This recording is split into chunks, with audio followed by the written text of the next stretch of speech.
ગુજરાતી બાળ વાર્તાઓ. ઘણા વર્ષો પહેલા શેરખાન ઉદયપુરના જંગલ પર રાજ કરતો હતો. શેરખાન એક દયાળુ માણસ હતો. તેરખાન તે હંમેશા જંગલના પ્રાણીઓની સંભાળ રાખતો હતો. એક કલ્લુ ચિત્તો શેરખાનનો વફાદાર મંત્રી હતો. તે જંગલમાં ફરતો અને તેને બધી ખબર આપતો. એક દિવસ કલ્લુ ચિત્તો શેરખાન પાસે આવ્યો અને કહ્યું,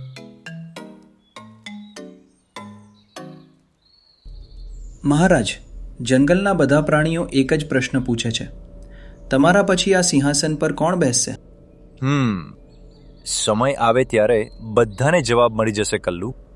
મહારાજ, બધા પ્રાણીઓ ઈચ્છે છે કે હવે તમે લગ્ન કરો, જેથી ભવિષ્યમાં તમારું સંતાન આ જંગલની જવાબદારી સંભાળી શકે. શેરખાને થોડો વિચાર કર્યો. પ્રાણીઓ ખોટું નથી કહેતા. હવે લગ્ન કરવાનો સમય આવી ગયો છે. મારું બાળક આ જંગલનો રાજા બનશે, તેથી હું ચોક્કસ લગ્ન કરીશ.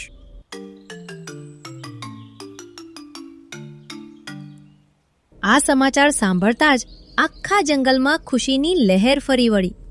પછી આખા જંગલમાં શેરખાન માટે કન્યા ગોતવાની ઘોષણા કરવામાં આવી. થોડા મહિનાઓ પછી પાડોશના જંગલની રાજકુમારી નંદિતા સિંહણ સાથે શેરખાનના લગ્ન નક્કી થયા. લગ્નની તૈયારીઓ શરૂ થઈ ગઈ. કલ્લુ ચિત્તાએ જંગલના દરેક પ્રાણીનું નામ લખીને આમંત્રણોની યાદી તૈયાર કરી. પણ કામના ભારમાં એક મોટી ભૂલ થઈ ગઈ. યાદીમાં એક નામ લખવાનું રહી ગયું, રંગા શિયાળનું. લગ્નના દિવસે આખું જંગલ રંગબેરંગી ફૂલોથી શણગારવામાં આવ્યું. હાથીઓ નાચતા હતા, વાંદરાઓ ઢોલ વગાડતા હતા, મોરો પાંખો ફેલાવીને નૃત્ય કરતા હતા અને બધા પ્રાણીઓ સ્વાદિષ્ટ ભોજનનો આનંદ માણી રહ્યા હતા. પછી શેરખાનના લગ્ન ખૂબ જ ધામધૂમથી ઉજવવામાં આવ્યા.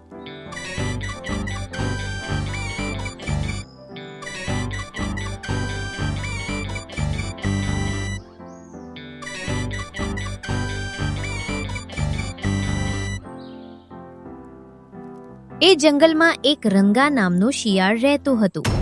રંગા શિયાળ સિવાય જંગલના બધા પ્રાણીઓને લગ્નમાં આમંત્રણ આપવામાં આવ્યું હતું. લગ્ન માટે ઘણું ખાવા પીવાની વ્યવસ્થા કરવામાં આવી હતી. પેટ ભરીને ખાધા પછી બધા પ્રાણીઓ ખૂબ ખુશ હતા.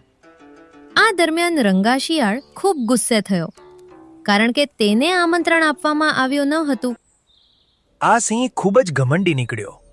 તેણે મને લગ્નમાં આમંત્રણ ન આપીને મારું અપમાન કર્યું છે. હું ચોક્કસ બદલો લઈશ.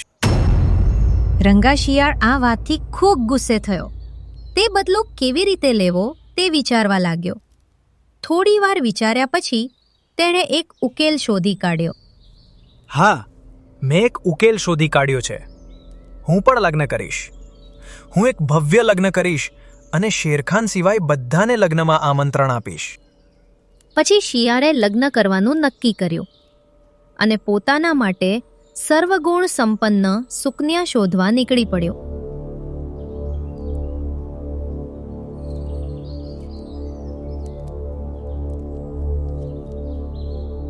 અરે, લગ્ન તો કરી લઉં, પણ કન્યા ક્યાંથી લાવું? રંગા શિયાળ એક ઝાડ નીચે ઊભો હતો અને વિચારી રહ્યો હતો. ત્યારે થોડી વારમાં ચમેલી નામની શિયાળણી આવી. રંગા શિયાળને ધ્યાનથી વિચારતા જોઈને તે તેની પાસે ગઈ. ચમેલી જંગલમાં પોતાની બુદ્ધિ અને સમજદારી માટે જાણીતી હતી. શું થયું રંગા? આજે બહુ ગંભીર દેખાય છે. હું લગ્ન કરવા માટે એક સર્વગુણ સંપન્ન સુકન્યા શોધી રહ્યો છું. હું લગ્ન કરવા માંગુ છું. અચ્છા, તો મિસ્ટર શિયાળને લગ્ન કરવા છે. સારી વાત છે. ઉંમર નીકળી જાય તે પહેલા બધાએ લગ્ન કરી લેવા જોઈએ. બંને વચ્ચે લાંબી વાતચીત થઈ. ચમેલીને રંગાનો આત્મવિશ્વાસ ગમ્યો અને રંગા શિયાળને ચમેલીની સમજદારી ગમી. પરંતુ રંગા શિયાળના મનમાં હજુ પણ અહંકાર ભરેલો હતો અને એ જ અહંકાર તેને મુશ્કેલીમાં મૂકવાનો હતો. લગ્ન વિશે સાંભળીને ચમેલીનું હૃદયમાં લગ્નની શરણાઈઓ વાગવા લાગે છે.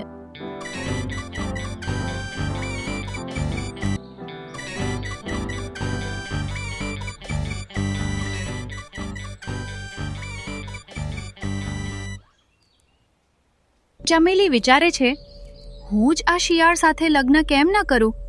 લુકમાં પણ સારો છે, હેન્ડસમ છે અને ક્યુટ પણ છે. હા કેમ નહીં? એમ તો હું પણ લગ્ન કરવાનું વિચારી જ રહી છું. તું મારા વિશે શું વિચારે છે? મારો મતલબ કે શું તું મારી સાથે લગ્ન કરીશ? હું લગ્ન કરીશ, પણ તારી સાથે નહીં. હું ગમે તેની સાથે લગ્ન નહીં કરું. હું એક સુંદર સ્ત્રી સાથે લગ્ન કરીશ. અહીંથી નીકળી જા તું. ચાલી નીકળી મારાથી લગ્ન કરવા. મારે સામાન્ય શિયાળની નથી જોઈએ. હું તો એવી કન્યા સાથે લગ્ન કરીશ જે આખા જંગલમાં સૌથી સુંદર, સૌથી તાકાતવર અને સૌથી ખાસ હોય. તારા જેવી કદરૂપી સાથે નહીં.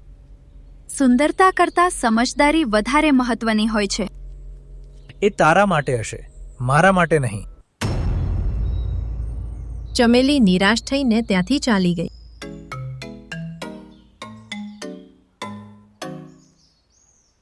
થોડે આગળ જતા રંગા શિયાળને એક વાઘ અને તેની પુત્રી દેખાયા.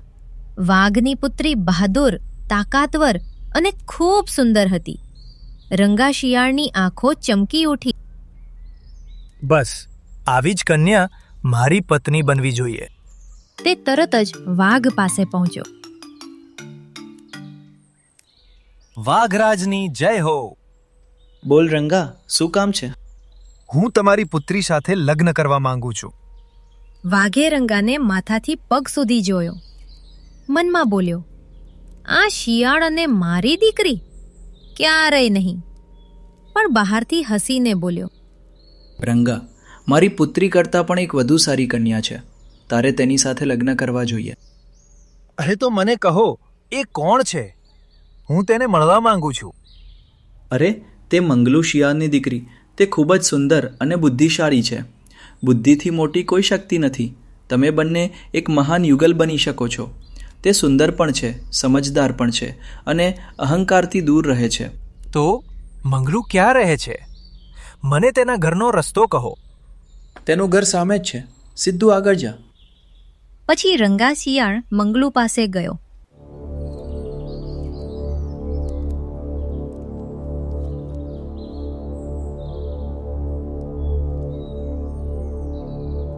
અને તેને આખી વાત કહી. રંગા શિયાળને ખબર નહોતી કે તે પહેલા જ તેની દીકરી સાથે લગ્ન કરવાનો ઇનકાર કરી ચૂક્યો છે.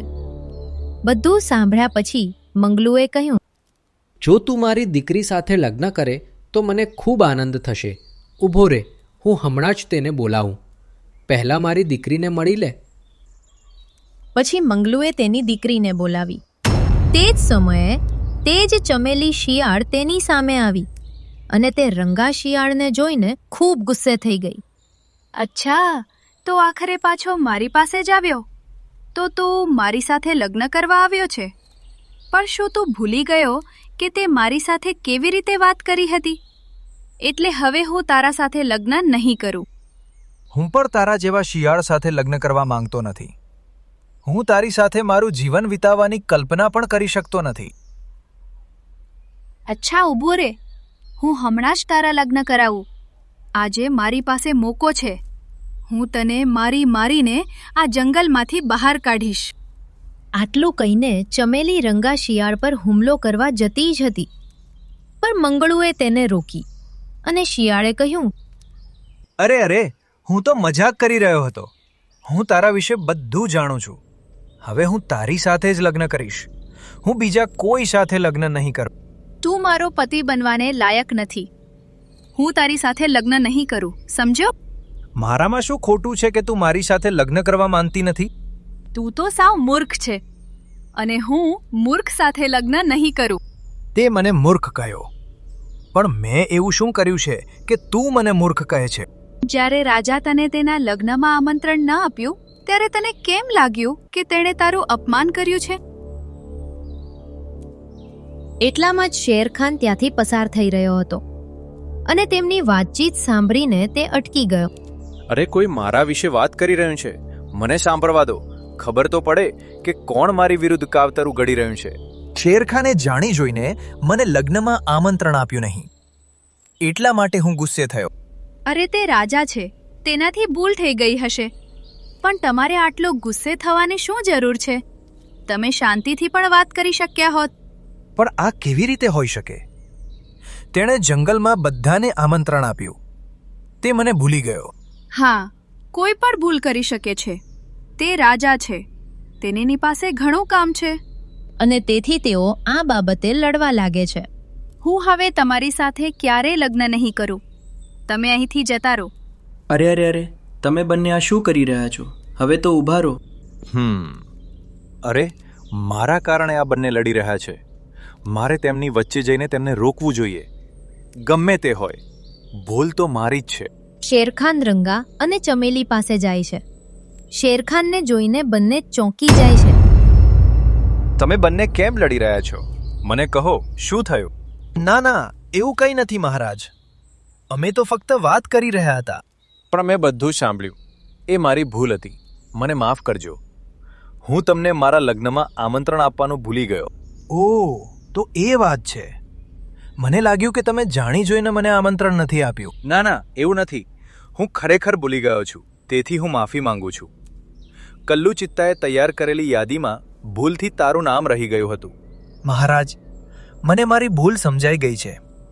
હું તમારા વિશે ખોટું વિચારી રહ્યો હતો. તેથી જ હું ગુસ્સે થયો અને ચમેલીના લગ્ન પ્રસ્તાવને નકારી કાઢ્યો. મને તેના માટે ખૂબ જ દુઃખ છે.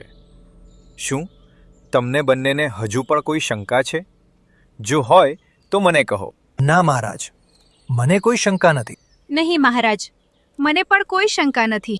ખૂબ સારું. એક રાજાની સૌથી મોટી શક્તિ તેની તાકાત નથી, પોતાની ભૂલ સ્વીકારવાની હિંમત છે. મહારાજ, મેં પણ મોટી ભૂલ કરી. સત્ય જાણ્યા વગર મેં તમારા વિશે ખોટું વિચાર્યું. તો આજે હું તમારા બંનેના લગ્ન કરાવીશ અને હું મારા વતી જંગલના બધા પ્રાણીઓને આમંત્રણ આપીશ અને એક ભવ્ય મિજબાની આપીશ. શું તમે બંને એકબીજા સાથે લગ્ન કરવા તૈયાર છો? હા મહારાજ, હું સંપૂર્ણપણે તૈયાર છું.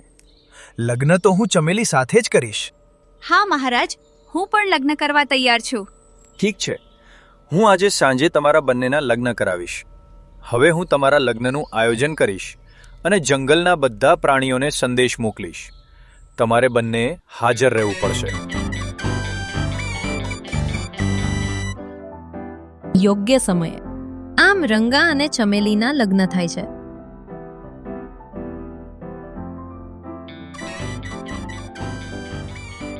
બાળ મિત્રો, લાઈક કરો, આનું ના ભૂલતા સબસ્ક્રાઇબ કરો આપણી ચેનલ ગુજરાતી બાળ વાર્તાને અને જુઓ સુંદર મજાની વાર્તાઓ.